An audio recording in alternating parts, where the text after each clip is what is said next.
জীবনে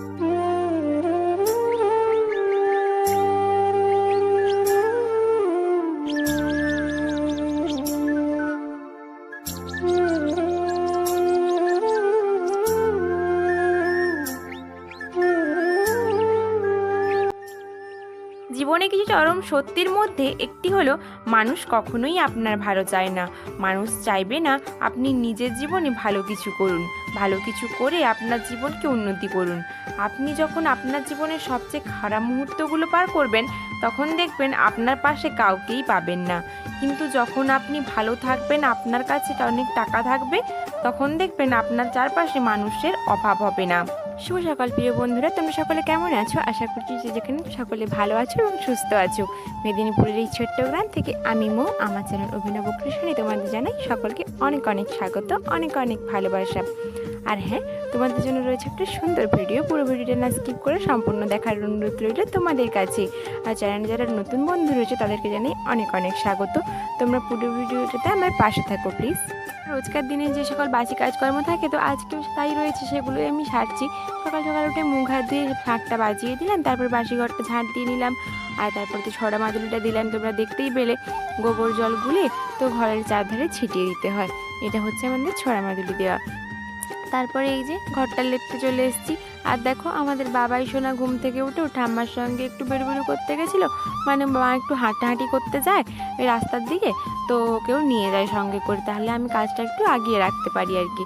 এই জন্য তো দেখো এসে কয়েকটা আবদার জানাচ্ছে, সেইগুলো একটু শুনছিলাম। মানে ও কথা তো বলতে পারে না, তো যাই হোক করে একটু করে, তো ওইটাই শুনছিলাম।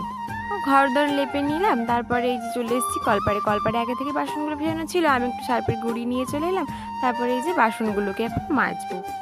আর জানো তো বন্ধুরা, এখন তো প্রায় রাত্রি হলেই বৃষ্টি শুরু হয়ে যাচ্ছে, ঝোড়ো হাওয়া আর বৃষ্টি। আমাদের বাড়িটা যেহেতু মাটির ধারে, তো খুব না ঝোড়ো হাওয়া দেয়। তো দেখো একটা আম না আমার দেখতে পাবে ওই কলপাড়ে চাতালের উপরে দেখো পড়ে আছে। দেখো সব আমগুলোই না প্রায় ফেলে দিল। কি বলো তো, খুব কয়েকটা আম হয়েছিল গাছে, সেগুলোই যদি ফেলে দেয় আর খাওয়ার মতো না, মানে পেকে যে খাবো আমগুলো, তো সেরকম আম না আর মনে হয় কিছু থাকবে না। তো এখন তো প্রায় রোজ রাত্রের দিকে বৃষ্টি হচ্ছে, আর এখন সব আমগুলো ঝোড়ো হওয়ার সঙ্গে সঙ্গে আমগুলোও ফেলে দিচ্ছে। আর চারদিক তো নোংরা করছেই, তো কি আর করা যাবে বলো, সব তো পরিষ্কার করে রাখতে হচ্ছে, কিন্তু আমগুলোকে তো আর ঘুরে গাছে তুলতে পারবো না, তাই না? যাই হোক বন্ধুরা, আমার থালা বাসন মাজা তো হয়ে গেল, কিন্তু দেখো চাতালটার অবস্থা কি হলো। আমার পায়ে যত সব কাদা ছিল, সব কাদা একেবারে চাতালের ওপর ভর্তি হয়ে গেল। আমাদের কি বলতো, বৃষ্টি হইলে এই একই সমস্যা, মানে এই বাইরে তুমি নামলেই পায়ে কাদা তোমার একেবারে ভর্তি হবেই হবে। ইঁট তো থাকে দেওয়া, কিন্তু তবুও কাদা উঠে যায় ওই ইঁটের ওপরে, আর পায়ে তো কাদা লাগবেই। তা দেখো চাতালটার অবস্থা কি হলো, তার জন্য আমি ওই সার্ফের গুঁড়ি জল করে একটা মানে ছেঁড়া কাপড় দিয়ে দেখো চাতালটাকে ভালো করে পরিষ্কার করে নেবো। না হলে কি বলতো, এখানে শ্যাওলা জমবে না, শ্যাওলা জমলে এই যে চাতালে স্লিপ কাটবে। এখন এই যে বৃষ্টির সময়টা কাদা থাকলেই এখানে স্লিপ কাটবে, তাহলে পড়লে কি অবস্থা হবে বলতো। তার জন্য এখানে না ভালো করে এটাকে পরিষ্কার করে রাখতে হবে। আর দেখো বন্ধুরা, কলপার পরিষ্কার করে ব্রাশ ট্রাশ করে আমি চান করে একেবারে ঠাকুর পুজো দিয়ে নিয়েছি। তারপরে দেখো এখন মা আর আমি মিলে মুড়ি খেতে বসে গেছি। তো আজকে চা হয়নি, আজকে শুধু মুড়ি খাচ্ছি। মুড়ি আর একটু ঝুড়ি নিয়েছিলাম, আর একটু তেল দিয়ে মুড়ি খাবো। আর দেখো বন্ধুরা, শাশুড়ি বউ মিলে গল্প করতে করতে মুড়িটা খেয়ে নিলাম। তারপরে দেখো, বাবা আজকে হাট গেছিলো, আমাদের বাড়ির কেউ হাট যায়নি, তো বাবাকে বলেছিলাম একটু আলু পেঁয়াজ আনতে বাজার থেকে। তো তার জন্য বাবা আমাকে আলু পেঁয়াজটা দিয়ে গেছিলো, আর ওদের বাড়িতে একটু গাই দুধ ছিল, তো ওগুলোও দিয়ে গেছিলো। ওই যে দেখো বোতলে দুধ রয়েছে। আর দেখো আলু পেঁয়াজগুলোকে আমি একসঙ্গেই রেখে দিয়েছিলাম, বাবা যখন আসে তাড়াহুড়োতে এক জায়গায় রেখে দিয়েছিলাম। তার জন্য দেখো সব মানে আলু আর পেঁয়াজটাকে দুটো ঝুড়িতে ভাগ করে রেখে দিলাম। আলু আর পেঁয়াজ একসঙ্গে রাখবো না, তো দুটো ঝুড়িতে আলাদা আলাদা করে আলু পেঁয়াজ রেখে দেবো। আর ওদের বাড়ির একটু মিষ্টি কুমড়ো ওর আমাদেরকে দিয়ে গেছিলো, তো ওই মিষ্টি কুমড়োটা আজকে তরকারি করব। আর দেখো বন্ধুরা, এদিকে আমি সবজি কাটছি, মিষ্টি কুমড়োর একটা তরকারি করব। আর ওইদিকে আমার এক ননদ এসে, মানে পাশের বাড়ির ননদ এসে দিয়ে গেল কিছু শাক। তো শাক বলতে ওই মারির শাক হয় না, নোটে শাকেরই এক জাত, খুব বড় বড় হয়, ওগুলোকে আমরা বলি মারির শাক। তো ওইগুলো খেতেই দিয়ে গেছিলো, ওর পিসি বাড়ি থেকে দিয়ে গেছিলো অনেকগুলো, তো ও আমাদেরকে দিয়ে গেল কিছু খেতে। তো আমি ওগুলোকে না খেয়ে কী করলাম বলো তো, বাগানে চলে গেলাম লাগাতে। ওগুলো না এখন ছোট রয়েছে, মানে একসঙ্গে ওগুলো যখন বড় হবে তো এতগুলো একসঙ্গে একটা তরকারিতেই শেষ হয়ে যাবে, কিন্তু ওগুলো যখন বড় হবে না একটা একটা গাছেই একটা একটা তরকারি হয়ে যাবে, মানে 4 জন তুমি আরামসে খেয়ে নিতে পারবে। একটা একটা গাছ এত বড় হবে ওই মারিচ শাকের গাছগুলো। তো দেখো বন্ধুরা, ওখানে তো গাছগুলো লাগিয়ে দিয়ে আমি চলে এসেছি এখানে উনুন ধরাতে। যা সবজি কাটা ছিল আর ভাবলাম উনুনটা লাগিয়ে দিই, তো তারপরে রান্না চাপিয়ে দিয়ে আর সবজিগুলো কেটে নেব, আর একটা তরকারি হবে। তো পিসি আমাদেরকে দিয়ে গেছিলো একটু মাছ, তো আর আগে কিছু বাসি মাছ ছিলই, আর একটু সদ্যের মাছ ছিল, আর একটু লাউডাটা নিয়ে এলাম। লাউডাটা দিয়ে একটু মাছের ঝোল করব, মানে জিরে আর ধনে দিয়ে একটু ঝোল হবে। আর হবে হচ্ছে ওই মিষ্টি কুমড়োটার তরকারি, আর বীজ রয়েছে একটু, মানে মাছের ডিম, তো ওটার একটু বড়া করব।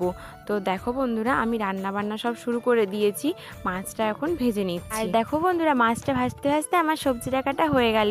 আর ওইদিকে দেখো এখন বীজটাও ভেজে নিচ্ছি। বীজ মানে মাছের ডিম, আমরা মাছের ডিমকে বলি বীজ। দেখো বন্ধুরা, ভাতটা আমার ফুটে গেছে, তাই আমি ভাতটা গেলে নেব। এখন কুমড়োটা সেদ্ধ করতে বসিয়েছি ওইদিকে, আর মাছের তরকারিটা আমার রান্না হয়ে গেছে। আর দেখো বন্ধুরা, এখন আমি তোমাদেরকে শেয়ার করবো আমি কিভাবে কুমড়োর তরকারিটা রান্না করি। তো তোমরা সকলেই নিশ্চয়ই জানো, সিম্পল একটা রেসিপি, তাও আমি কিভাবে রান্না করি সেটা তোমাদেরকে দেখিয়ে দিলাম। কুমড়োটাকে প্রথমে আমি নুন হলুদ মাখিয়ে মানে সেদ্ধ করে নিয়েছিলাম, নুন হলুদ দিয়ে ঢাকা চাপা দিয়ে সেদ্ধ করে নিয়েছিলাম।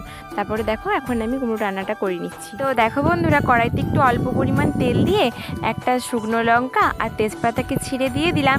তারপরে দেখো অল্প একটু দেবো গোটা গরম মশলা, একটু সেন্ট বেরোবে, তো তার জন্য দিয়ে দিলাম। আর একটু আদা বাটা দিলাম, আর দিয়ে দেবো সোমরা ফোড়ন দিয়ে সেদ্ধ করে রাখা কুমড়ো আলুটাকে দিয়ে একটু ভালো করে নাড়াচাড়া করে দেবো, ব্যাস। তারপর দেখো জলটা একটু শুকিয়ে এলে একটা সিক্রেট মশলা রয়েছে, তো সেটা আমি দিয়ে দেবো। সিক্রেট মশলাটা কী দিয়ে তৈরি করে জানো? 5 ফোড়ন, জিরে, ধনে, শুকনো লঙ্কা, সর্ষে, তেজপাতাকে একেবারে শুকনো খোলায় ভেজে গুঁড়ো করে রেখে দাও, ব্যাস সিক্রেট মশলা হয়ে গেল। একেবারে না অনুষ্ঠান বাড়ির মতো সেন্ট বেরোবে এটা দিলে। দেখো বন্ধুরা, খাওয়া দাওয়া সেরে একটু বিশ্রাম নিয়েছিলাম, তারপরে উঠে তো যে সকল কাজকর্ম থাকে সেগুলো সারা হয়ে গেছে, সেগুলো তোমাদেরকে আজকে দেখালাম না। তো দেখো তারপরে চান টান সেরে নিয়েছি। তো এখন এই যে মন্দিরটাকে ধোয়া মোছা করে নিচ্ছি, তারপরে সন্ধ্যা দেখাতে হবে বলে এখনই ধোয়া মোছাটা করে নিলাম। মানে বিকেলে আমরা ধোয়া মোছা করে রেখে দিই, তারপরে সন্ধ্যার সময় সন্ধ্যে দেখিয়ে দিই একেবারে। দেখো মন্দিরটা ধোয়া মোছা করে এখন না আমি চুলটা চিরুনি দিতে চলে এলাম। বাবাইকেও ঠাম্মা নিয়ে একটু ঘুরতে চলে গেছে, তো আমি এখন এই ফাঁকেই চুলটাকে দেখো চিরুনি করে নিচ্ছি। তো চুলটা চিরুনি করে নিয়ে একটু ঘুরতে বেরোবো, না হলে এডিট করতে বসবো। আর দেখো বন্ধুরা, নিজের জন্য তো কোনো সময় বের করা যায় না, এই বিকেলের দিকটায় একটু ফাঁক পাওয়া যায়। তো এই সময় আর কি করতাম, আমি আগে কি করতাম, বাড়িতে মানে থেকে বসে না থেকে কি করতাম, একটু টেলার মেশিন চালাতে চলে যেতাম। ওইখানে একটা ক্লাব রয়েছে, তো ওখানে টেলার শেখানো হয়, তো ওখানেই শিখতে চলে যেতাম। এখন আমি শিখেও গেছিলাম, তো বাবাই হওয়ার পরে কাজগুলোও বন্ধ রয়েছে। তো তোমরা দেখেছিলে যে আমি একটা টেলার মেশিন এনেছিলাম, কিন্তু কি বলতো, ওটা না খারাপ হয়ে গেছে, আর বহুদিন হয়ে গেল ওটা সারাই করতে দেওয়া হয়েছে, কিন্তু ওটা না সারাই হচ্ছে না কিছুতেই। তো জানি না কি হবে, ওটা সারাই হবে কি হবে না। তো এখন বেকারই যাচ্ছে দিনগুলো, তাই এখন এডিট করি মানে বিকেলটায় বসে বসে। আর দেখো বন্ধুরা, তোমাদের সঙ্গে গল্প করতে করতে আমার সন্ধ্যাবেলা সন্ধ্যা দেখানো হয়ে গেল। আর দেখো প্রথমে আমি হরি মন্দিরে সন্ধ্যা দেখিয়ে দিলাম, তারপর একটু মনসাতলার দিকে দিয়ে দিলাম। তোমরা অন্ধকারের জন্য কিছুই দেখতে পেলে না, কি করব বলো, আলোর বড় অভাব, তার জন্য দেখতে পেলে না কিছু। তারপরে দেখো ঘরের ভেতরে যে লক্ষ্মী দেবী রয়েছেন আর কিছু ঠাকুর দেবতা রয়েছে, ওদেরকেও আমি সন্ধ্যা দেখিয়ে দিলাম। তারপরে আমাদের যে মানে কংসাল থাকে, শাঁখ থাকে, ওগুলো কাঁসর, ওগুলো বাজিয়ে দিলাম। তারপরে যে রান্না হবে তার জন্য রান্না করতে চলে এসেছি। আজকে মুড়ি খাওয়া হবে, তার জন্য একটু ঘুগনি হবে। আর আমি আর মা বললাম চাল কৌটা রয়েছে, তার জন্য একটু পিঠে করব। তো নারকেল রয়েছে ঘরে, একটু চিনি দিয়ে পুর পিঠে বানিয়ে ফেলবো, মানে ওটা যাকে বলে দুধ পুলি। তো ওই পিঠেটা করব। তার জন্য দেখো প্রথমে মটরটা আমি সেদ্ধ করতে বসিয়ে দেবো, আলু আর মটরটা, তারপরে ওই সব পিঠের ব্যবস্থা করব। চাল গুঁড়োটাকে প্রথমে আমি চেলে নিলাম, তারপরে অল্প একটু উষ্ণ গরম জল করে ওই মানে আটাটার মানে চালের আটাটাকে ঠেসে নেব। তো তারপরে দেখো পুর ভরে ভরে পিঠেগুলোকে বানিয়ে নেব। দেখো এই পিঠেগুলো বানাতে না খুব ভালো লাগে, কেন বলো তো, এগুলোতে কত রকম ডিজাইন দেওয়া যায়, তাই না? আমি বেশি ডিজাইন জানি না, 2-3 রকমের জানি, তো ওইগুলোই বানাচ্ছিলাম। তো মাকেও বললাম তুমি 4টে বানিয়ে দাও, বাবা এখন ঘুমিয়ে গেছে।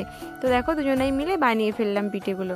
আর দেখো এখন ফোটানো দুধের মধ্যে পিঠেগুলো দিয়ে দেবো। দুধে কী দিয়েছি বলো তো, অল্প একটু চিনি দিয়েছি মিষ্টির জন্য, আর একটু এলাচ থেতো করে দিয়ে দিয়েছি। আর পিঠেগুলো দিয়ে ঢাকা চাপা দিয়ে দেবো, কিছুক্ষণ রাখলেই না সেদ্ধ হয়ে যাবে তাড়াতাড়ি। আর দেখো বন্ধুরা, এখন সবাইয়ের খাওয়ার বাড়তে বসে গেছি, পিঠে ঘুগনি সবই হয়ে গেছে, এখন খেতে বসে গেছি। তো দেখো এখানে আমার ভিডিওটা শেষ করছি। তো তোমরা দেখতেই পেলে সকাল থেকে রাত 10টা পর্যন্ত আমি কেমনভাবে সংসারটাকে মেনটেন করি। তো দেখা হচ্ছে পরের একটা ভিডিওতে। সবাই ভালো থাকো, সবাইকে ভালো রাখো, সুস্থ থাকো সবাইকে জানাই শুভরাত্রি।